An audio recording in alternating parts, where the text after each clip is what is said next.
clam chowder. Clam chowder. Clam chowder. Put some butter in your clam chowder. Is this safe? Now we're just wrecking shit. Hi everyone. Hi. Welcome to my channel and welcome to the first episode ever of my new series, Jo Sikdang. Woo! I started Jo Sikdang because basically I wanted to veganize different recipes from around the world with different friends from around the world and just chat. So we have a very special guest of honor today. She doesn't even need an introduction. It's my girl Christina. Hey guys, I'm Christina and I'm also from the US. So yeah, we're from, in my defense, we're from different places in the US. Yeah. So that's the angle I was taking. It's almost like different countries, right? Yeah. Different states, yeah. The States is so huge, so I'm sure a lot of what you eat in Boston is like different from what I eat in Michigan. Oh yeah, for sure, Yeah. yeah. We're close by the water, Massachusetts, so seafood's really popular. Mhm. So yeah, like clam chowder and also lobster rolls are Lobster super rolls. popular, yeah. Okay. And also fluffernutters. Okay, I do know fluffernutters. Fluffernutters come from Massachusetts. Do they? Yeah. Oh my Peanut butter gosh. and marshmallow sandwich. So what are we cooking today? Clam chowder. I'm saying it in my Boston accent. Oh, basically, so I found this recipe just from Googling a blog called Vegan Hugs. I'll put the link down below. But it seems pretty simple, just like I'm guessing that it's the mushrooms maybe that are supposed to substitute for the clams. All right, let's get started. Okay. Our big fat soft cashews. All right, just blend it up. Smells exactly how I would expect. Oh, nutty. Very nutty. Very earthy. Yes. Okay, so we're gonna chop some mushrooms and then cook the mushrooms. That's our second step. That's about right, yeah? I mean, that's Looks great. That's pretty clammy. That looks super clammy. Yeah. All Nice. right, good job. Wait, what else do we need? Oh, butter. Butter. Butter. Butter. Is that the Boston thing too? Butter. Butter. Put some butter in your clam chowder. Healthy fats, right? Go. I was like so excited to have you come because I was like, okay, we're both vegan. I feel like we can nail some vegan cooking together.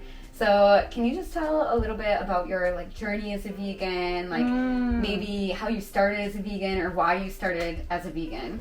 Yeah, so I think my case is a little bit different because I turned vegan when I was really young.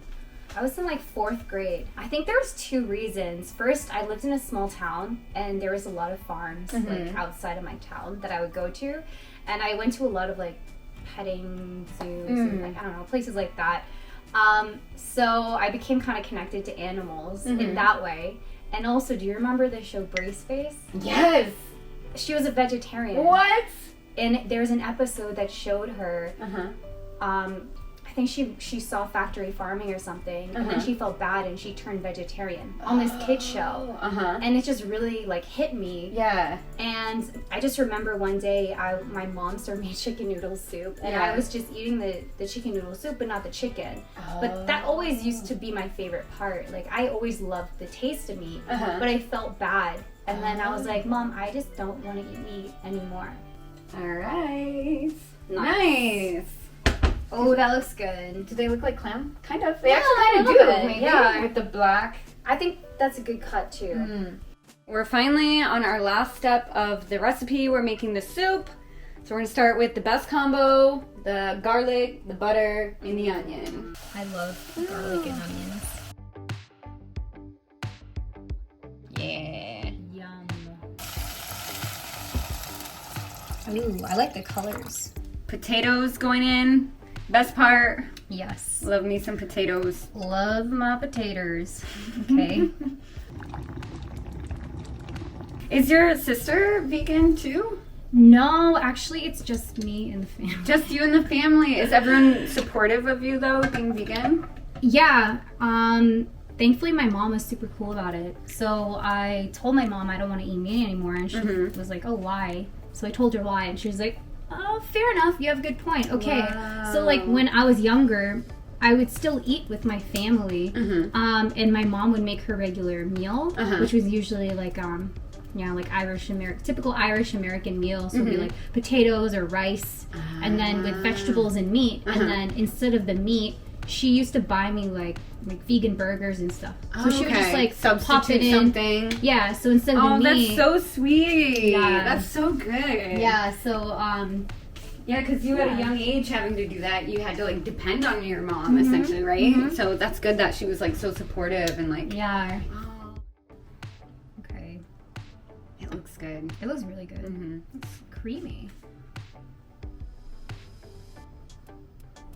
All right, cool it down first. Yeah. It's like It's pretty hot. Here. It's like...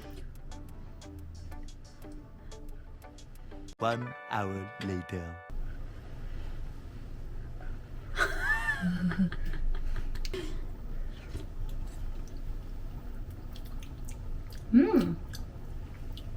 Good, but needs some more flavor. Yeah, like What's it need? salt a little bit. It's good though.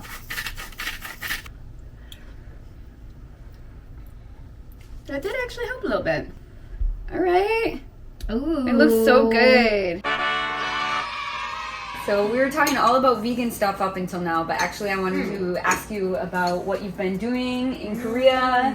I just want to hear about your experience here. Like, what is it like being a model actress in Korea? Oh man, yeah, well, I would say it was pretty slow at first. I used to do more modeling when I first started. So I did like some lookbook modeling. I did a few like runways. But my passion is acting. So I switched mostly to acting. And then I got some opportunities with like LG and other stuff. So I think I started building my portfolio from there. LG's huge. Yeah, so thankfully I was able to just get more and more bigger opportunities. Like the more my portfolio grew. Yep. So I just did my first movie. Ah! My first Netflix movie. Can you give us any like spoilers or? It's not out yet, so I can't say anything. No! but it's coming out like very soon. Oh my god. This year. So, how did you get started with modeling and acting? Because I know you were an English teacher here before. I was starting to get some agencies contacting me on Instagram. Okay. I think just from hashtags, like they saw that I was in Korea. And also like a couple times as well, like on the street and then also at a festival too. I always thought like it was always my passion. I always wanted to do it, but I never had the confidence. I always thought, oh, I can never sign with them. Like I don't have to. Like, I don't know. I didn't have confidence in myself. But that's probably such a big battle for a lot of people. That initial that's leap, the main thing, right? But then once I started getting people contacting me, I was like, oh, maybe, yeah, maybe I do have a chance. Yeah. Okay, so I have a question because I really always admire after just doing these like YouTube videos here and there. When I got in front of the camera, it's like my brain just wasn't working. You know, I'm like, oh my gosh, I'm like blanking right now, and I'm not even nervous, but I'm just tired or I'm just spacing out. How the heck do you do that? Like, if you have a script you gotta know, if you're, got a million cameras on you, how do you manage that? Because I know everyone's have their off days, but you have to be on, right? Yeah, so I think I got much better because before I wasn't as used to being around cameras all the time. So I would just sometimes blank a lot. That was, if I get nervous, then my brain just shuts down, right? And then I could forget my script. But I got a little bit better, so I don't really get nervous. I don't get the butterflies in my stomach, even if I'm on a big set, because I'm really used to it. So I guess now. Like with practice, it helped. I make sure I'm like really prepared. The script, even if they say, oh, it's gonna be in cuts, so you don't have to memorize all of it. Like just read it a few times. This was my like recent shoot was like this, but the cuts ended up being the whole like page long. So but I was prepared. So like I just over prepare for everything. What's like, I don't know, I feel like now I know you and a few other people in this, you know, the entertainment industry, and I'm wondering like some of the pros and cons. Like, what's your favorite thing about it and what's your least favorite thing about it? Because I'm sure like anything, you know, there's good, there's bad, so. I would say, I think the pro is that it's my passion. I love what I do, like so much. And the fact that I can get paid for it is amazing, you know? And just everything is every shoot I get is a new challenge, and then I can complete it, and then if I do well, then I feel like, yeah, like I did really well. So it's never repetitive. You're always doing different stuff. That's my favorite thing. The con is, I think it's really damaging to your like what you think about yourself, like self-esteem kind of thing. It really like like now I just stopped modeling. I do nothing with fashion modeling, and now I just like eat normal like now. But like even when I was at like way too skinny, I was way too skinny. I mean, they would literally comment on set about my legs, even for commercial, not even fashion, high fashion. Yeah. In front of me, they would say like, "Oh, your legs are too like her legs are too big. Like why do they look like that?" Or they would tell me to my face. They would recommend plastic surgery all the time. That's so hard. To my face. Yeah. And I'm just like, it's one of those things like, where kid. I've heard arguments where people say, well, that's just the industry, but it's like there's got to be a line somewhere, you know? I really don't think like that's too harsh. That's so harsh. I think. Like, you know, is there last thing you want to say about the modeling industry? Oh, if you have this passion for it, then go for it. And if you hear no, you know, if you don't get jobs or agencies say no, then that's part of the industry. So it's good to kind of be open-minded about that. Don't give up. Don't give up. You can do it. Yeah. All right, so this is my bribery. No, it's from that place, the Vegan Beginning. Yeah. Have you tried this? I was gonna say, which one is that? A hazelnut cake. Oh. Yeah, check it out. Look at that. It looks so good. The chocolate at the tops. Yeah. So we just gotta have dessert, you know.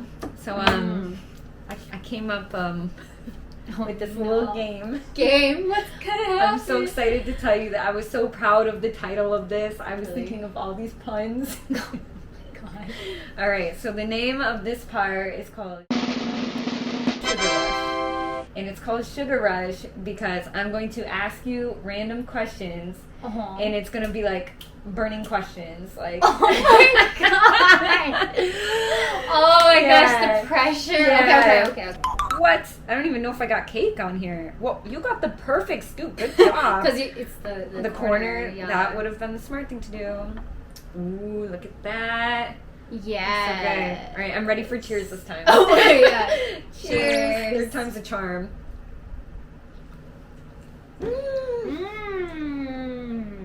It tastes like that. Sorry, I interrupted your happy. Here we go. 10 seconds. First question.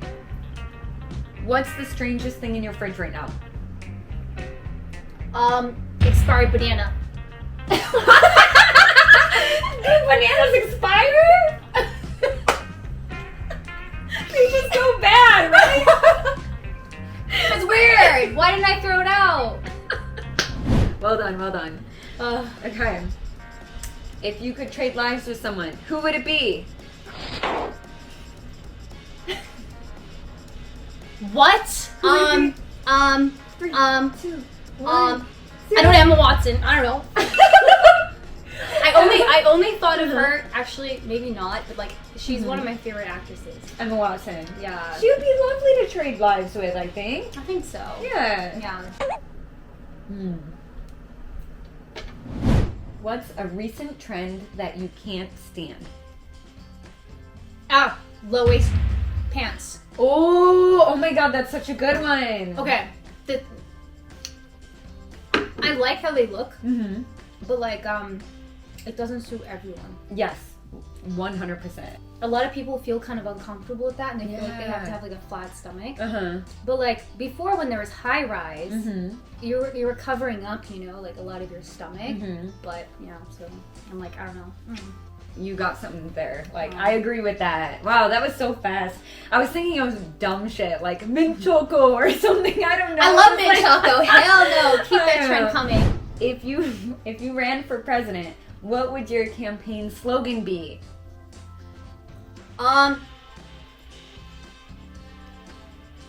Peace for the world and be vegan. There you go. Peace for the world and be vegan. Nice. I don't know. Vegan. Okay, I don't want to like force veganism on anyone, but like it would be good, not as my main slogan, but it would be good if it kind of like slipped it in, like, you know, a little bit, just a little. Ooh. You're like, vote for me and go vegan.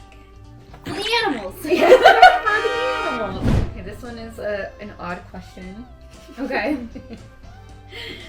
If animals could talk, which animal would be the rudest and what animal would be the kindest? Go. Okay, the rudest would definitely be a cat. Oh. Because cats are mean as... Okay, the kindest, I mean, I don't... Dog. Okay. Great, you're off the hook. That's all I had.